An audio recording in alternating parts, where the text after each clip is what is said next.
الرحمن الرحيم. الحمد لله رب العالمين، والصلاة والسلام على أشرف الأنبياء والمرسلين نبينا محمد وعلى آله وصحبه أجمعين.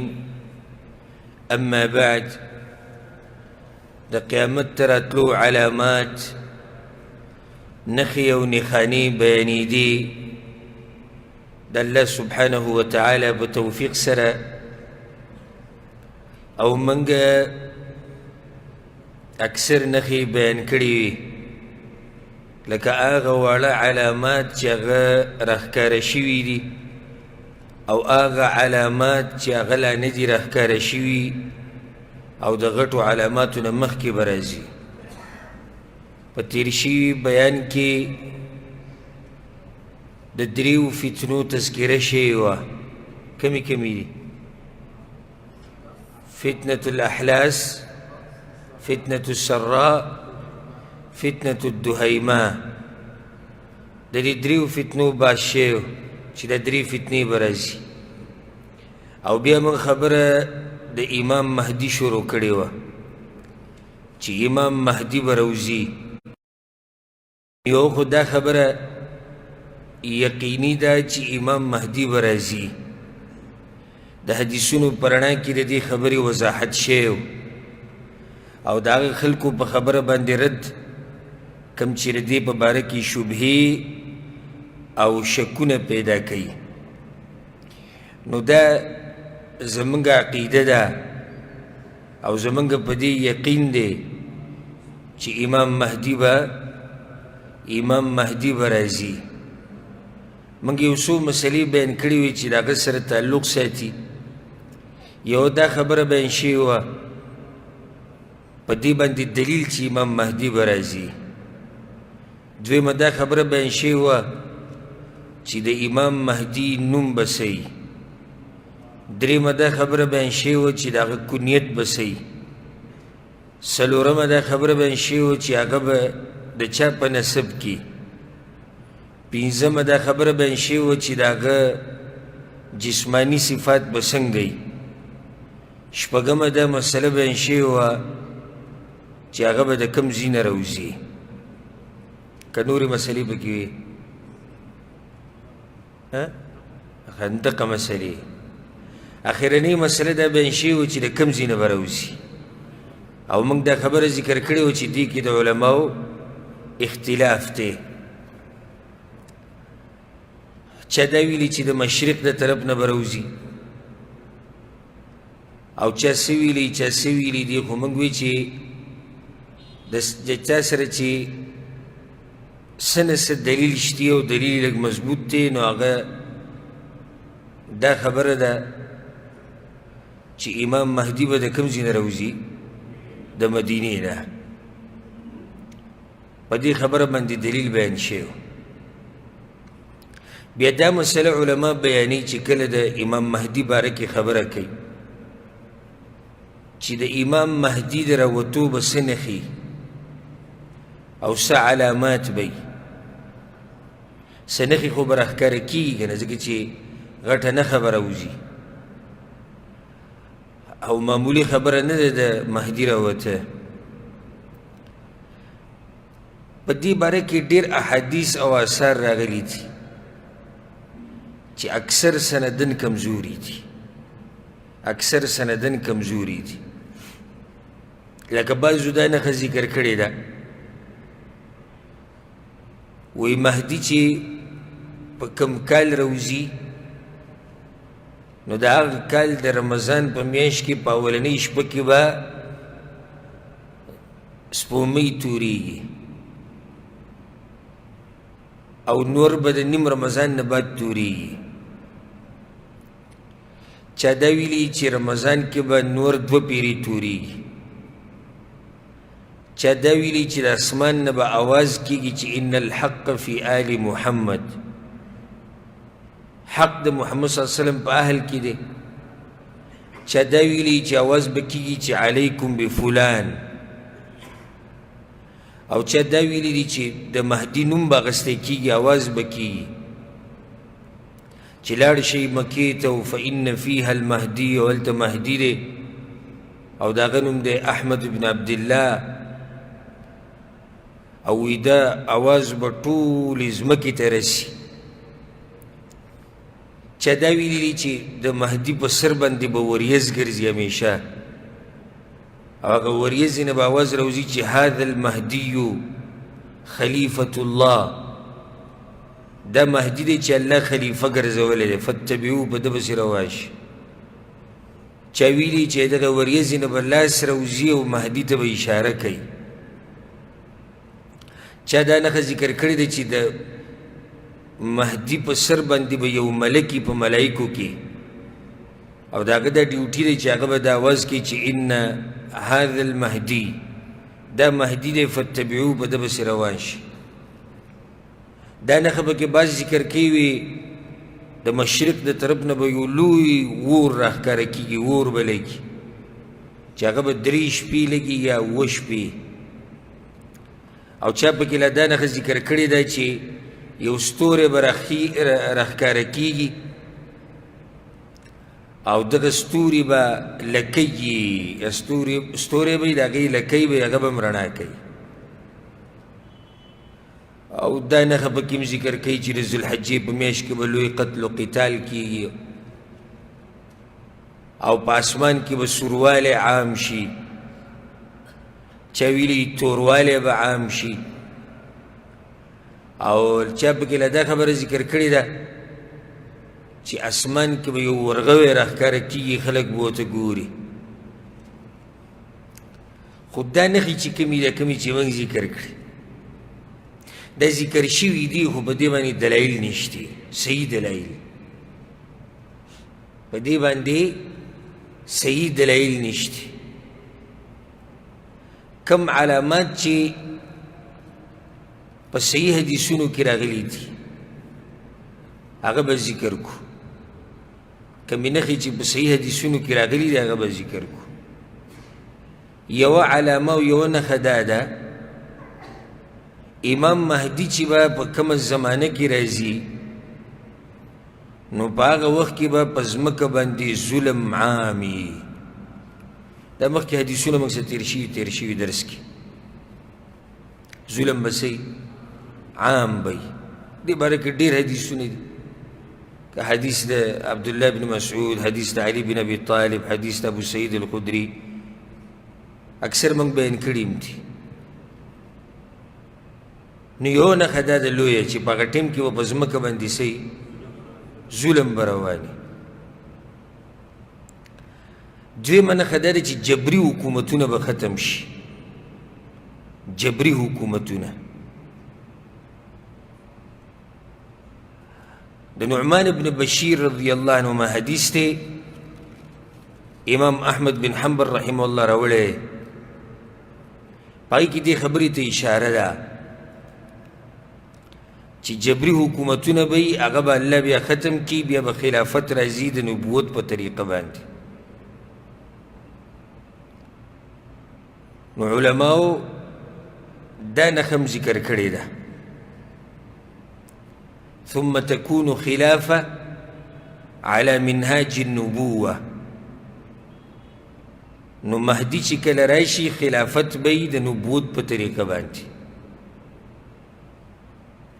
بس خلک وی د دې نه مراد هغه خلافت دی کوم چې د عمر بن عبدالعزیز رحم الله په وخت کې خو دا خبره کمزوري ده ځکه چې هغه نږدې دی ډېر پیغمبر صلی الله علیه وسلم دی درېیمه نښه ده ذکر شوې ده چې په شام کې به لویه فتنه راښکاره کېږي او جنګ و قتال به عام کېږي په شام کې به لوی جنگ راښکاره کېږي او فتنه به راځي څلورمه نښه دا ده چې حدیثونو کې ورته اشاره کېږي اقتصادي حالات به د غټو غټو ملکونو خرابېږي اقتصادي حالات به د غټو غټو ملکونو خرابېږي او دنیا چې کومه ترقي کوي دا به ودرېږي پنځمه نښه دا ذکر شوې ده چې په جزیرة العرب کې به یو حاکم مړ کېږي. د ام سلمه رضی الله عنها روایت دی.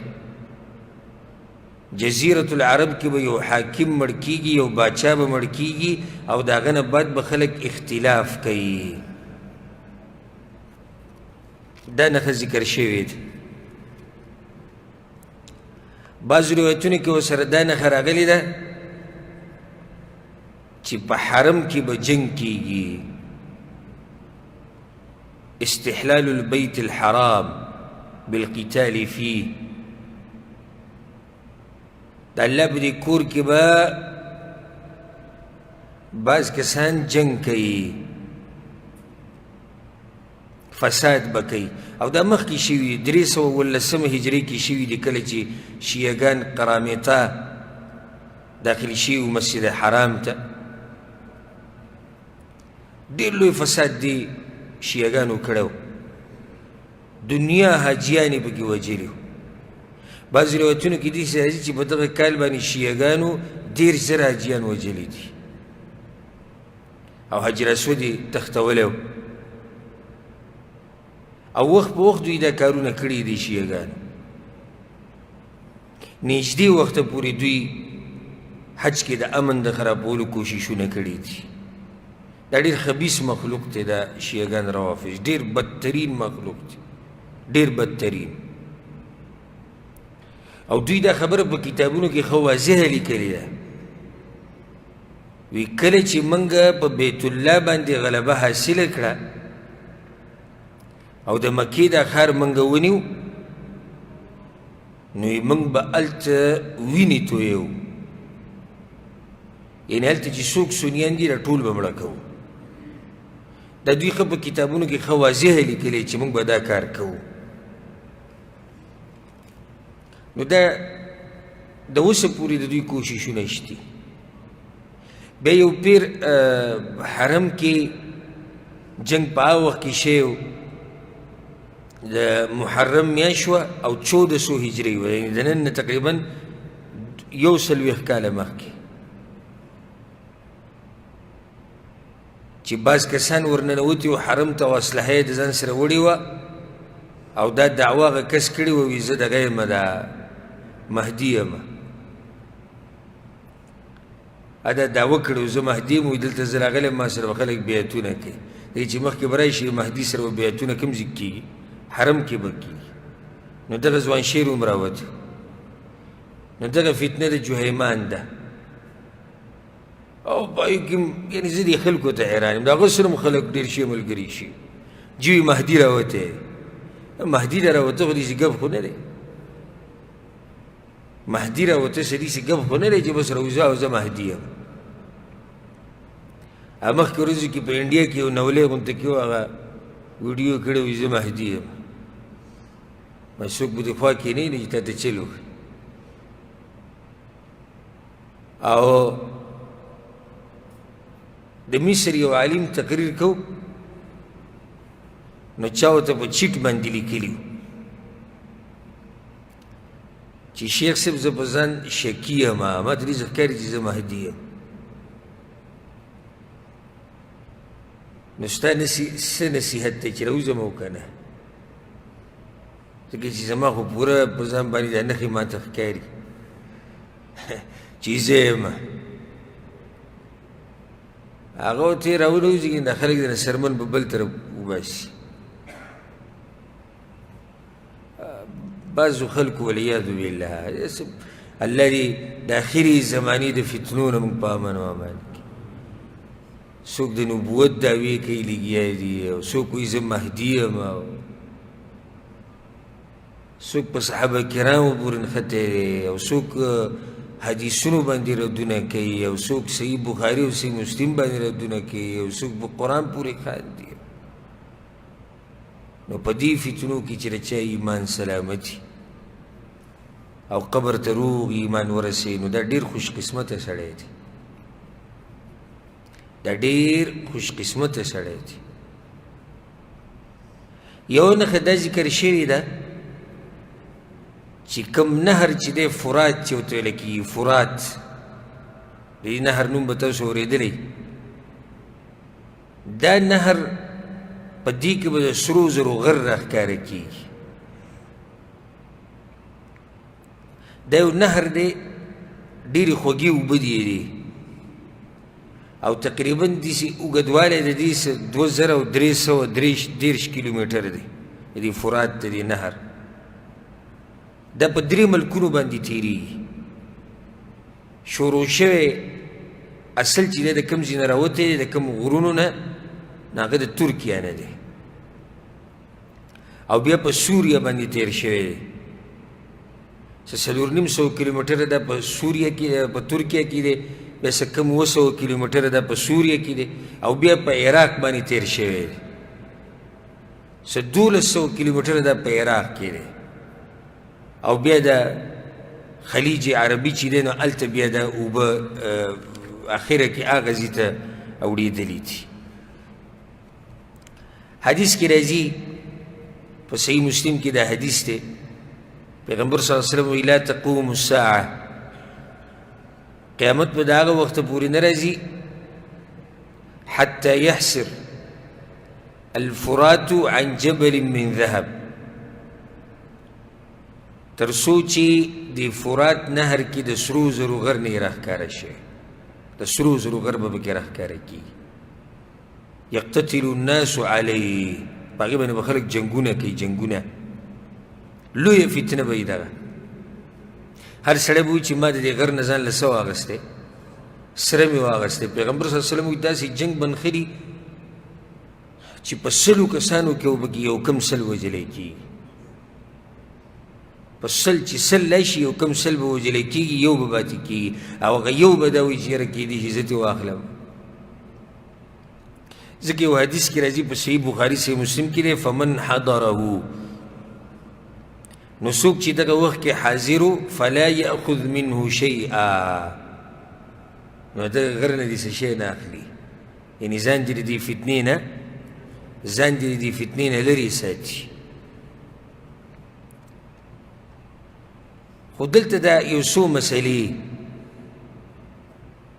یو خو د دې خبرې زمانه نه ده واضحه چې کله به په دې فرات نهر کې د سرو زرو دا غر راښکاره کېږي یوه او دویم دا هم نه ده واضحه چې آیا انسانان به دا غر راښکاره کوي څه ټکنالوژي به استعمالوي او دا نهر به وچوي یا د دې نهر د اوبه د دې د لوښی به بدلوي بل طرف ته به ترې اوبه اړوي او دلته به غر راښکاره کېږي او که نه پخپله به زلزلې راشي او سیلابونه او طوفانونه به راشي او په دغه ځای کې به غر راښکاره شي الله اعلم د دې باره کې څه حدیثونه نه دي راغلي دغه شان دا مسله هم نه ده ثابته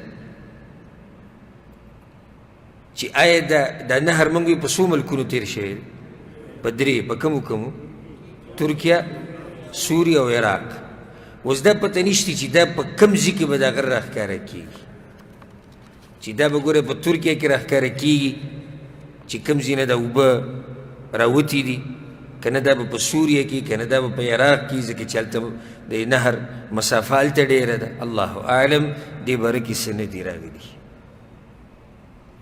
یوه نښه دا ده چې کله نور چې راخیږي د مشرق د طرف نه نو د هغې سره به یو غټه نښه الله راښکاره کوي یو حدیث کې راځي امام عبدالرزاق رحمه الله راوړی چې مهدي به د هغه وخته پورې نه راځي حتی تطلع مع الشمس آیه تر څو چې د نور سره یو نښه الله نه یې راښکاره کړي او غټه نښه ډېره غټه نښه چې دا ډېره واضحه ده هغه ده په مهدي پسې چې به کوم لښکر د جنګ دپاره ځي هغوی به الله په ځمکه کې ننباسي لکه حدیث کې راځي د عایشه رضی الله عنها روایت دی او په صحیح بخاري صحیح مسلم کې دی چې یغزو جیش الکعبه یو غټ لښکر به د جنګ دپاره رواني چېرته د کعبې طرف ته ولې د کعبې طرف ته به رواني مهدي هلته تښتېدلی مهدي او داغه ملګري تللی دي د مدینې نه چېرته مکې ته چې دلته بد شو نو یو غټ لښکر به راځي فاذا كانوا ببيداء من الارض شړه ځمکه به یې د مکې ته نږدې چې دغه ځای ته راورسي یخسف باولهم واخرهم الله به دا ټول لښکر په ځمکه کې ننباسي عائشة رضي الله عنها تبوسك يا رسول الله كيف يخسف بأولهم وآخرهم وفيهم أسواقهم ومن ليس منهم يا رسول الله سن بطول لخكر الله بزمكة نباسي وبايك بدغوي بازاروني او آغا سوق چی دوی سره بزور زبردستی سره راغلی دی پیغمبر صلی اللہ علیہ وسلم یخسف بأولهم وآخرهم د دې لښکر اولنی سر او اخرنی سر ټول به الله په ځمکه کې ننباسي ثم يبعثون على نیاتهم د قیامت په ورځ به الله هر یو کس د هغه په نیت سره راپاڅوي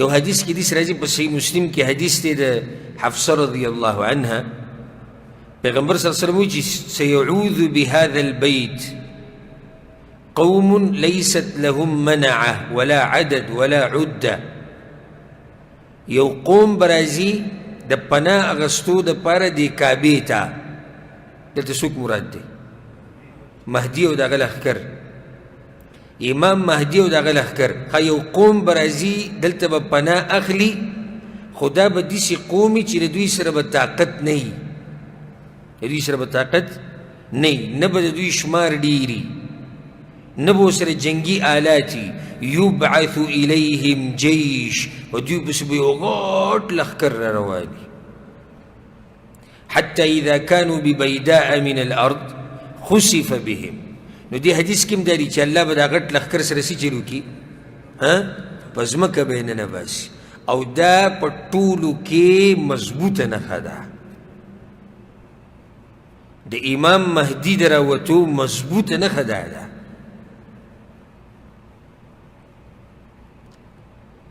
ځکه چې پته ولګېده که نه چې دا کوم سړی چې مکې ته تللی دی او د ده سره ملګري تلي دي او دا غټ لښکر په هغه پسې روان دی چې قبضه پرې واچوي او دا ملګري وله ونیسي او په منځ کې دا لښکر الله ټول په ځمکه باندې ننویستو نو واضحه شوه چې هغه مکې ته چې تللی هغه څوک دی هغه مهدي دی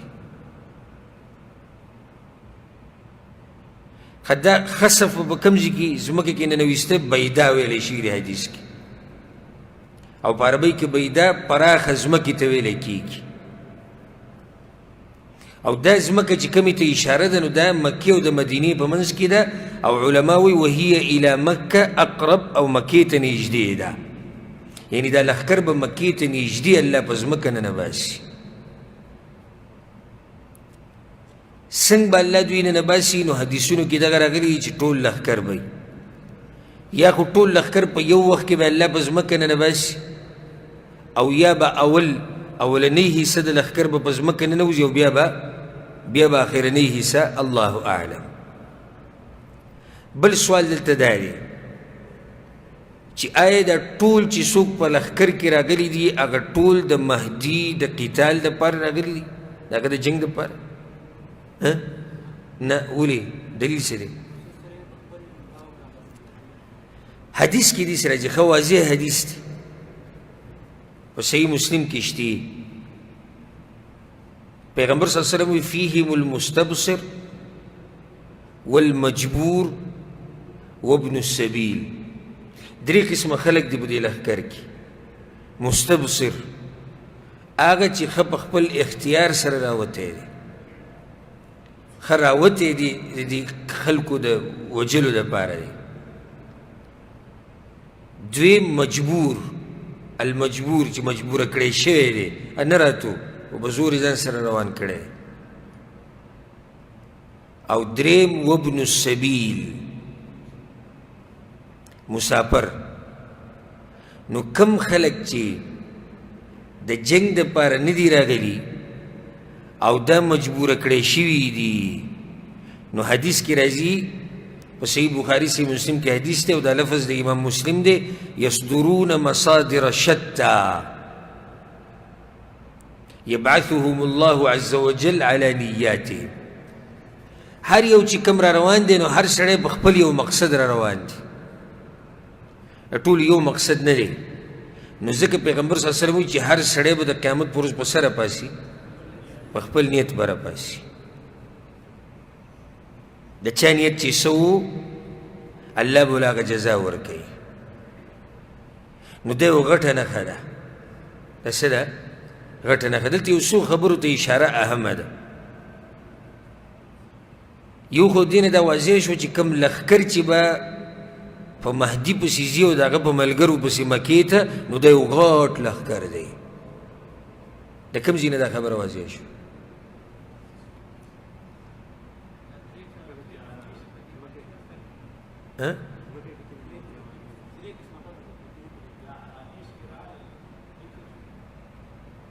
نه څه پکې راغلو د کوم ځای نه دا خبره واضح شو نه انا هلته دا ثابت وي چې لښکر اولنۍ برخه او دویمه برخه اولنۍ سر او اخرنۍ سر چې کله داسې وویلی شي چې لښکر اولنۍ سر به م الله په ځمکه نه باسي او اخرنۍ م مته وایي چې لښکر غټ دی که نه او چې وړوکی لښکر دی خو الله به په ځمکه نه باسي جیش ورته وویلی شو او جیش غټ لښکر ته ویلی کېږي په عربۍ کې دغه شان دویمه مسله دې نه دا ثابته شوه چې دا لښکر او دا غټ ټولګی چې را روان دی د مهدي سره د جنګ کولو دپاره دلیل دی په دې چې په دغه وخت کې باچایي شتي باچایي شتي یو حاکم شتي چې دا تیاری کړی بله مسله د دې نه دا ثابته شوه چې مهدي کله چې مکې ته روان نو ملګري ورسره وو ولې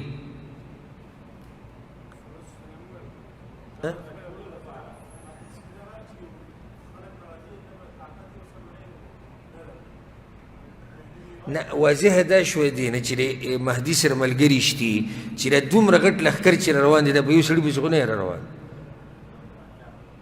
په یو سړي پسې خو نه دی را روان که دلیل یې په دې چې ملګري د هغه سره شتي خو دا خبره یې ساتي چې ګورې دغه وخته پورې ده ته هم پته نه شي چې زه مهدي یم ګورئ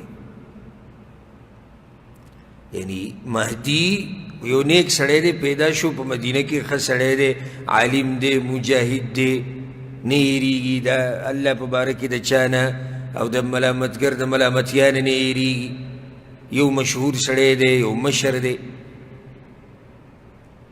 خو چې کله په ده ته دا مسلې جوړې شوې او دی وتښتېد لاړ مکې ته او بیا دا لښکر په ځمکه باندې ننوتو نو خلکو ته پته ولګېده چې دا سړی څوک دی دا خو مهدي دی د دغې نه مخکې هغه ته هم پته نشته بله مسله دا ثابته شوه چې مهدي او د هغه ملګري چې مکې ته تللي دي نو د جنګ په اراده نه دي تللي کوم ځای دا مسله ثابته شوه پیغمبر صلی الله علیه وسلم لښکر سره به اسلحه نه وي د دغه ټولګي سره به اسلحه نه وي کوم چې مکې ته راغلي دي لیست لهم منع ولا عدد ولا عده نه ډېر عدد وی نه زور شتي او نه به ورسره اسلحه وي بله مسله ده چې دا خبره په صحیح حدیث کې نه ده ثابته شوې چې دا لښکر به د کوم ځای نه راوځي دا کوم لښکر چې په دوی پسې را روان دی مکې ته دی به د کوم طرف نه راځي الله اعلم یو روایت کې داسې راغلي چې د مشرق د طرف نه به راځي خو هغه حدیث سندن کمزوری دی هغه حدیث سندن څه دی کمزوری دی دلته یو بله خبره یاده ساتئ هغه ده دا لښکر په ځمکه باندې ننوته واضحه دلیل دی چې قیامت نږدې دی ځکه یو حدیث کې راځي امام احمد بن حنبل رحمه الله راوړی دی امام طبراني پیغمبر صلی الله علیه وسلم وایي اذا سمعتم بجيش قد خسف به قریبا فقد اضلت الساعه چې کله تاسو واورېدو چې یو لښکر په ځمکه کې ننویستی شوی دی نو بیا پوه شئ چې قیامت څه دی قیامت نږدې دی بله مسله دا هم یاده کړئ چې د قیامت په لویو علاماتو کې دا دي چې په ځمکه کې به خلک نه ویستې کېږي، نو هغه ګوره جدا نښه ده، هغه او دا به ګډه وډه کوئ نه، دا جدا مسله ده او هغه څه ده، هغه جدا مسله ده، د هغې بحث را روان دی. د دې نه بعد راځو دې مسلې له چې امام مهدي سره به خلک بیعت په کوم ځای کې کوي. نو موږ خو دا خبره واضحه کړه چې مهدي به اول د خلکو سره وځي په یو جماعت کې د خپلو ملګرو سره، او وبه تختي چېرته به لاړ شي؟ مکې ته. د هغه لښکر نه به یېرېږي کوم لښکر چې په ده باندې حمله کول غواړي او د ده په ملګرو باندې.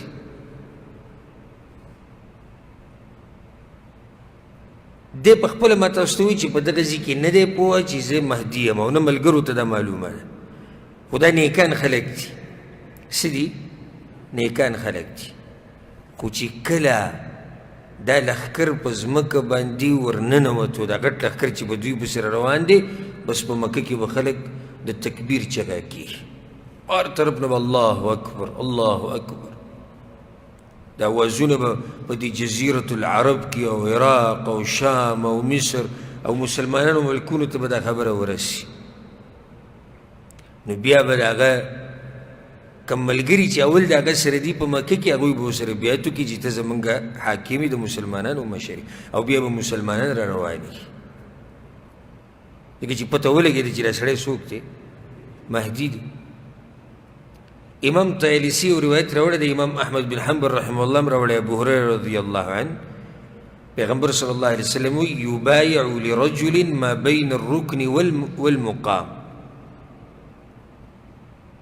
د دغه سړي سره به بیعت په کوم ځای کې کېږي؟ د مقام ابراهیم او د رکن په منځ کې. نو دې نه دا واضح شو چې بیعت به ورسره په کوم ځای کې کېږي؟ د کعبې په خوا کې به ورسره کېږي، د کعبې په خوا کې به بلکل بیعت کېږي، حجر اسود ته نږدې. که څوک سوال وکړي چې د بیعت هلته ولې کېږي، نو دا تعظیم د دې بیعت دی چې وګوره د دومره ګډ کور سره خوا کې، د دومره ګډ کور سره خوا کې بیعت کېږي. نو دې ځای کې دا مسله ثابته شو. پوه شوئ پکې نه؟ بیعت په کوم ځای کې کېږي د مهدي سره؟ هغه به د کعبې سره په خوا کې. د دې مهدي سیرت چې دا مهدي به څه څه کارونه کوي، دا غټې خبرې دي، اوږدې تفصیلي، خو موږ باسې مختصر ذکر کړو. اولنی کار به دا کېږي، او دا ښه واضحه ده، د ده په سیرت کې مشهوره خبره دا ده چې په دغه ټیم کې به خلافت چې کمي، هغه به د پیغمبر صلی الله علیه وسلم په طریقه وي. ثم تكون خلافة على منهاج النبوة. د مهدي په ورځو کې به خلافت د نبوت په طریقه باندې، لکه څنګه چې د پیغمبر صلی الله علیه وسلم په دور کې و. دویمه مسله، د حدیثونو نه دا خبره واضحه ده چې دا به ډېر سخي انسان او د ده په وخت کې به مال سم زیات دي. مهدي چې کله راشي او خلیفه شي او مشر شي د مسلمانانو، نو ډېر زیات مال به الله راوړي، او دی به په خپله هم سم سخي انسان وي. ځکه حدیث کې داسې راځي، پیغمبر صلی الله علیه وسلم یکون فی امتی المهدی، زما په امت کې و مهدي روزي، او په هغه ورځو کې به زما امت ته هغه نعمتونه میلاویږي چې هغه نعمتونه دوی مخکې نه دي لیدلي. نو دې نه واضح شو چې مال به ډېرېږي. امام احمد دا روایت راوړی دی، امام ترمذي هم راوړی چې څوک پسې ځي او ورته وایي چې یا مهدي اعطني، ای مهدي زما مال پکار دی، هغه به یې ورننوځو چې څه دې پکار یې وړی، او دومره ډېر مال به دا سړی راوباسي چې بیا به واپس شي، چې واپس کوم نو بیا به یې واپس نه اخلي، مال به دومره ډېرېږي. یو روایت کې راځي، په صحیح مسلم کې دا روایت دی، پیغمبر صلی الله علیه وسلم وایي من خلفائکم خلیفه یحث المال حثیا لا يعده عددا. ستاسو په دې مشرانو کې یو مشر به راځي، اشاره مهدي ته ده.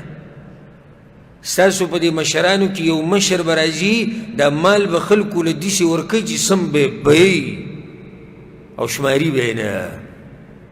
یو روایت کې راځي لا یعده عدا، بلکل به یې نه شماري.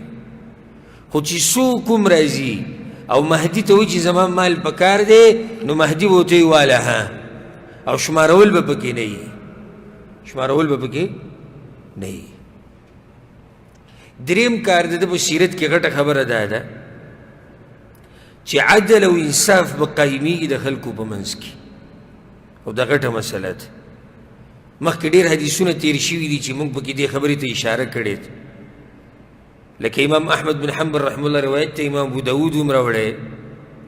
پیغمبر صلی الله علیه وسلم وایي چې یو سړی به راځي چې هغه به په اهل بیت کې یواطئ اسمه اسمي، د هغه نوم به زما د نوم په شان وي، او د هغه د پلار نوم به زما د پلار نوم په شان وي. یملأ الارض قسطا وعدلا کما ملئت ظلما وجورا. دا مهدي ته اشاره ده.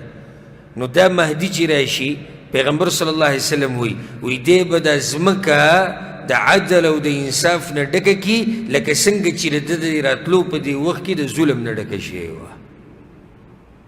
یو روایت کې راځي یملأها عدلا کما ملئت جورا، د عدل نه به ډکوي. یو روایت کې راځي یملأها قسطا وعدلا کما ملئت ظلما وعدوانا. د ظلم نه چې دا ځمکه ډکه ده، مهدي چې کله راشي نو عدل او انصاف به عام شي، برکات به عام شي. بله د ده په سیرت کې اهمه خبره دا ده چې د ملکونو د فتح کولو دپاره لښکرې به لیږي. ملکونو د فتح کولو دپاره به څه لیږي؟ لښکرې. زه به یو څو غزوات یا یو څو جنګونه ذکر کم چې هغه به کیږي، او د هغې تفصیل نشو ذکر کولی، ځکه چې د هر جنگ او د هر فتح تفصیل بیا خبره ډېره زیاته اوږدي. خو صرف اشاره ورته کوم چې د مهدي په زمانه کې به دا کار کیږي. د بعضو خلکو سره به د امام مهدي جنگ راځي چې هغوی به د باچایي تمه لري چې د باچایي منګه واخلو، نو یو خو به دا جنگ کیږي. یو جنگ به کیږي د خلکو سره، ولې؟ هغوی به د باچایي تمه لري چې د باچایي او مشرتیا منګه واخلو. دویم، بیت المقدس به فتح کیږي. د مهدي په زمانه کې به بیت المقدس فتح کیږي. دریمه، د روم چې کم نصارا دي د هغوی سره به جنګ کیږي. بمرج ذي، حدیث کې راځي چې په دې علاقه کې به جنګ کیږي ذي طلول، چې هغه به تکه شنه علاقه وي. دا جنګ به هم د امام مهدي په وخت کې کیږي. دغه شان په سوریا کې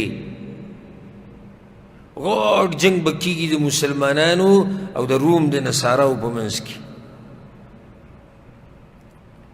د مهدي په وخت کې په سوریا کې به غوړ جنگ کیږي. د چا او د چا په منځ کې؟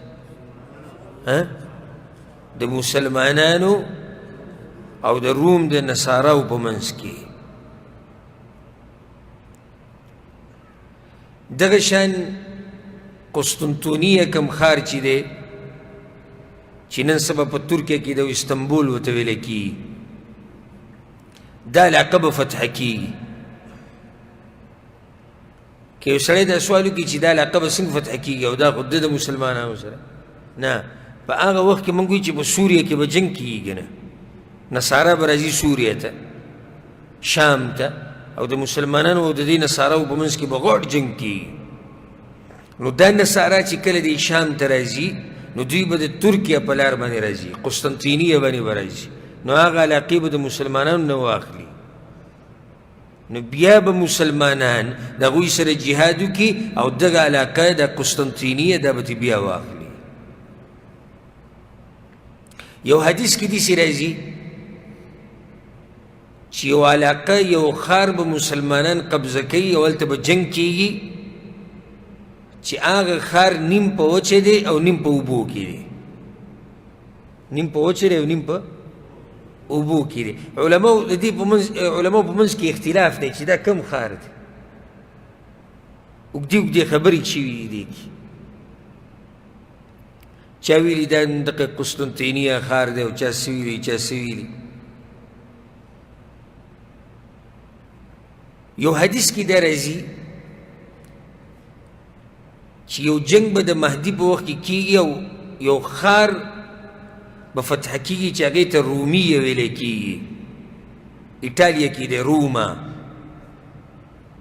د ایټالیا دا ښار روما دا به فتح کېږي، دا به د مسلمانان اخلي. همدغه ځای کې دا روما ښار چې د ایټالیا دلته د نصارو هغه کم غټ پادري چې کم دی او د دوی چې کم مشر دی هغه هلته وي. دا علاقه به مسلمانان قبضه کوي او دا به فتح کوي. نو بیا یو عالم دا خبره کړې ده، د دې نه دا ثابته شوه چې دغه جنګ او دغه ښار چې به کوم قبضه کېږي چې نیم په وچې دی او نیم په اوبو کې دی، هغه هم دې ښار ته نږدې دی. نو بیا په دې ایټالیا کې یو ښار دی هغې ته ویل کېږي المدینة البندقیه. په کوم ځای کې دی؟ ایټالیا کې دی. او سرچ وکئ په نیټ باندې دغه ښار نیم په اوبو کې دی او نیم په وچه دی.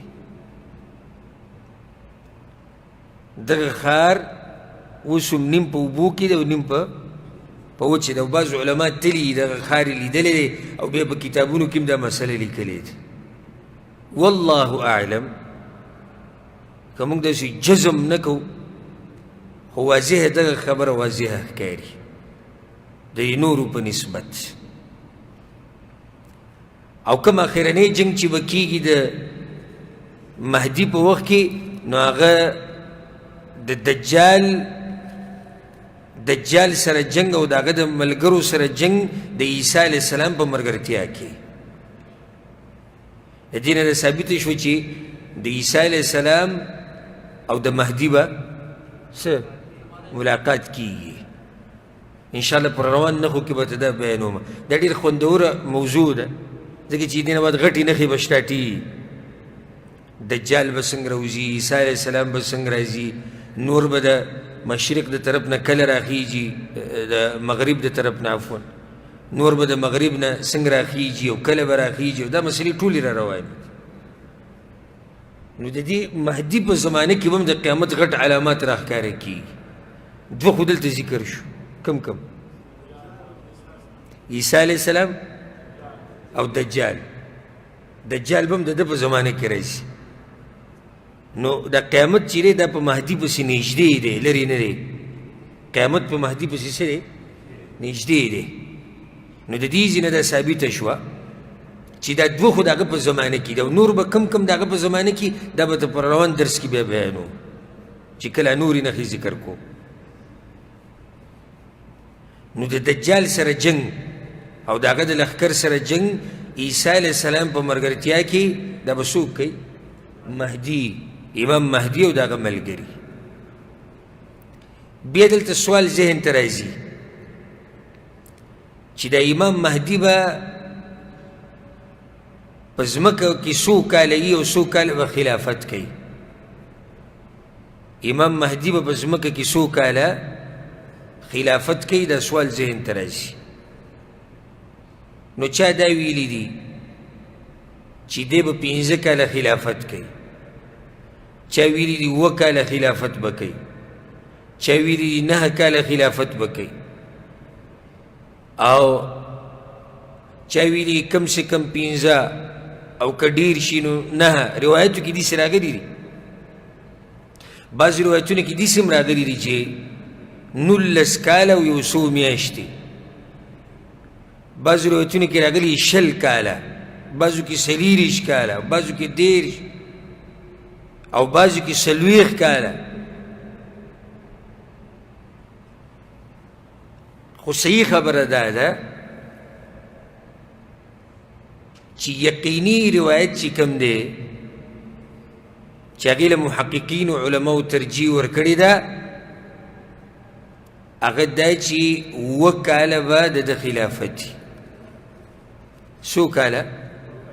7 کاله به د مهدي خلافت وي. امام ابو داود رحمه الله یو روایت دی، امام حاکم هم راوړی، په هغې کې دی المهدي مني. دا حدیث ما تاسو ته مخکې بیان کړم چې مهدي دی په اهل بیت کې دی، پیغمبر صلی الله علیه وسلم وایي، او اجل الجبهه تندی غټ دی، اقنى الانف پوزه دنګه ده اوږده ده، سری نری دی د پوزې، یملأ الارض قسطا وعدلا، دا ځمکه به د عدل او د انصاف نه ډکوي، کما ملئت ظلما وجورا، لکه څنګه چې دا ځمکه ډکه شوې ده د څه نه؟ د ظلم نه. د دې لپاره مې حدیث وي ویملک 7 سنین، دې کې جزم راغلی دی په دې روایت کې، او باچایي به کوي څو کاله؟ 7 کاله دې حدیث کې دی، والله اعلم. نو د دې روایت په رڼا کې که څوک تپوس وکړي چې مهدي به څو کاله خلافت وي؟ 7 کاله. دلته یو بلې مسلې ته ستاسو ذهن بوځمه، او هغه ده دې باره کې هم څه دلیل نشتی واضحه چې د مهدي دا 7 کاله چې کوم دي دا به ټول د عیسی علیه السلام د راکوزېدو نه مخکې که نه په دې کې به بعض وخت هغه چې عیسی علیه السلام به لا نه راغلی، او بعض کلونه به بیا د عیسی علیه السلام د راکوزېدو نه بعدي، الله اعلم. دې باره کې هم څه واضحه دلایل نشته. او موږ تېر شوي درس کې دا خبره وکړه چې زموږ کوشش دا دی چې موږ همیشه هغه خبره بیان کړو چې هغه صحیح، هغه یقیني. کمزوري روایات په امت کې نشر کول، کمزوري خبرې، خوبونه او قصې، منګړت واقعات،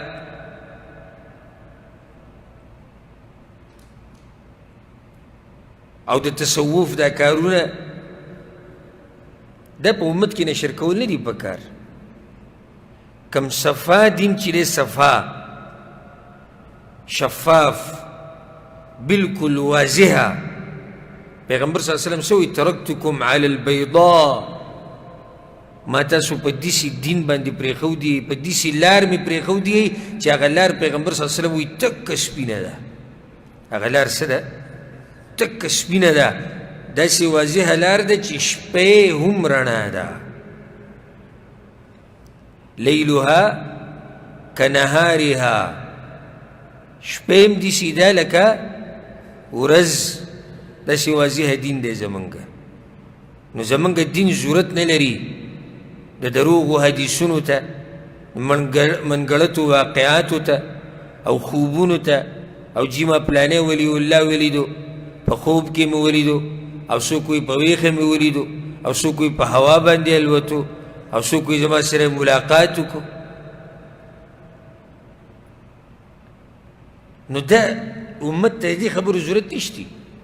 امت ته واضح دین پکار دی، واضح دین. او دا د یو مولوي صاحب بیان نن راته یو کس راولېږو، نو هغې کې وایي چې الله عالم خو یې څه خطرناک کېدو والی دي. دا د علم الغیب خبرې نه دي. ما وی ډېر کوشش وکړو چې معلومات وکړم، خو لا رسېدلی ورته نه یم، خو څه غټ څه کېدو والی دي. نو دا خبرې ګوره، دا د عوامو د علماو سره مناسب دي. دا خبرې کول په منبر باندې، منبر دې دپاره دی، منبر خو د دې دپاره دی چې په هغې باندې قال الله وقال الرسول قال الصحابه دا بیان کړه، واضح دین بیان کړه. ځکه موږ الحمدلله حتی الوسع کوشش کوو چې خپل بیانونو کې په خپلو کتابونو کې په خپلو درسونو کې ځان د کمزورو حدیثونو نه ځان د بې سنده خبرو نه لرې ساتو. الحمدلله ځکه چې د عوامو ته د دین بیانول د یو لویه ذمهواري ده. نو د امام مهدي په دې بحث کې اخرنۍ خبره او دې ته اشاره کول غواړم، دا اهمه خبره ده. شیخ البانی رحمه الله هم دې ته اشاره کړې ده. نن سبا دا بعض ځوانانو ته چې وګوري، دیني ځوانانو ته، نو امیدونه ختم شوي دي چې بس لاړ دین تباه شو، مسلمانان ختم شو، الله دې مهدي راولي نه وي، بس مهدي به کله راځي. نه، حدیثونو کې دا دي چې امام مهدي به راځي، زموږ په یقین دی. بس خو د دین دپاره کوشش پرېښوده، دین زده کول پرېښوده، د دین نه مخ اړول په دې چې مهدي به راځي، او ډډه لګول بس په دې انتظار کښېنه چې مهدي به وي. او که کوم ځای کې کړس کړوس وشي، مهدي خو به نه وي که نه؟ مهدي د راوتلي څه ګپ خو نه دی. ما لږ ساعت مخکې څومره علامات ذکر کړو چې معمولي خوځېږي راخوځېږي، مهدي خو به نه وي. یاره دې سړي نوم محمد دی، مهدي خو به نه وي. نو دې قصو نه ځان لرې ساتئ. امام مهدي به راځي په خپل وخت باندې، چې کله الله وغوښته راځي. واضحه علامات او نښې دي. او د الله دین الحمدلله هر وخت عزتمند دی. د الله دین هر وخت عزتمند دی. ها، امتحانونه مصیبتونه راځي، فتنې راځي، زمونږ د ایمانونو د کمزورتیا د لاسه، زمونږ د بېدینۍ د لاسه امتحانونو کې موږ واقع کېدی شو، خو بیا هم د الله نه به هر وخت امید ساتو. د الله نه به هر وخت څه ساتو؟ امید به ساتو. الحمدلله په دې باندې به اکتفا وکړو. دې سره ختمه شوه موضوع چې تعلق ساتي د چا سره؟ د امام مهدي سره. او که زه داسې ووایم چې هسې د ملګرو امتحان واخلو، مهدي په باره کې به ما ته څوک معلومات راکړي چې هر یو ملګری داسې یو معلومه راکړي. جسمانی صفاتو کې یو صفت دا دی چې تندی به یې غټي، پوزه به یې دنګی.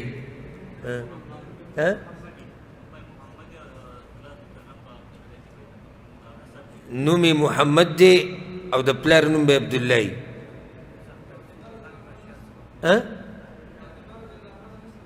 د فاطمه رضی الله عنها په اولادو کې به راځي، یعنې پیغمبر صلی الله علیه وسلم په نسب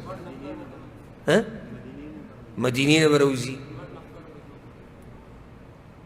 غټ لښکر به ورسره وي. کم لښکر چې د هغه مقابلې ته راځي هغه به په ځمکه نه نوځي، په کعبه کې به ورسره بیعت کېږي. اوله کې به ورته پته نه وي چې زه مهدي یم. کوم زمانه کې چې راځي په هغه زمانه کې او په هغه وخت کې به ظلم عام وي.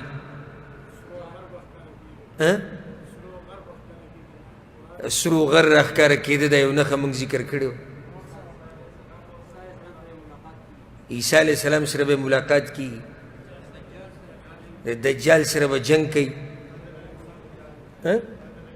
عدل او انصاف به قایموي. نور سره به یو نښه راښکاره کېږي، بیت المقدس به فتح کېږي.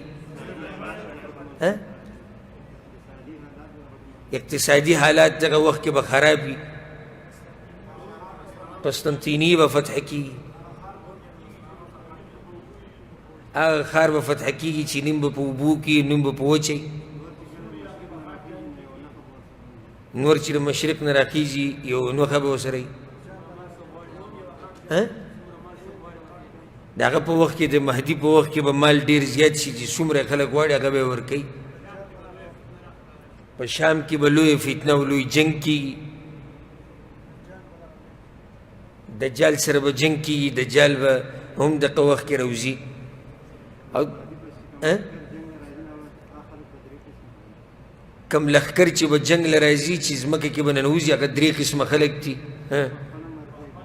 چې په خپل اختیار راغلي دي، مجبوره کړی شوي او مسافر. درې قسمه خلک به راځي. خلافت به 7 کالې د بعضو روایتو مطابق. په جزیرة العرب کې به یو حاکم مړ کېږي، د هغه نه بعد به اختلافات پیدا کېږي.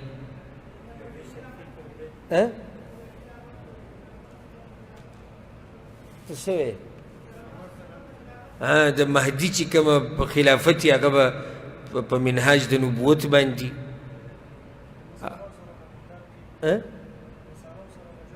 د روم د نصاراو سره به جنګ کېږي. په سوریه کې به د مسلمانانو او د نصاراو په منځ کې غټ جنګ کېږي. بیت المقدس وشو، بیعت به ورسره کېږي د مقام ابراهیم او حجر اسود په خوا کې. بارک الله فیکم. څنګه؟ او د حسن رضا په اولاد کې به راځي. بارک الله فیک. او د فاطمې په اولاد کې. اخرنی جنگ چې کوم دی هغه د مهدي، هغه به د دجال سره په ملګرتیا د چا کې؟ عیسی علیه السلام کې. دا بعض معلومات او الله سبحانه وتعالی دې موږ پوه کړي په قرآن او حدیث باندې. او الله سبحانه وتعالی دې موږ د آخري زمانې د هر فتنې نه په امن او امان کې ساتي. هذا والله اعلم، وصلى الله وسلم على نبينا محمد وعلى آله وصحبه أجمعين.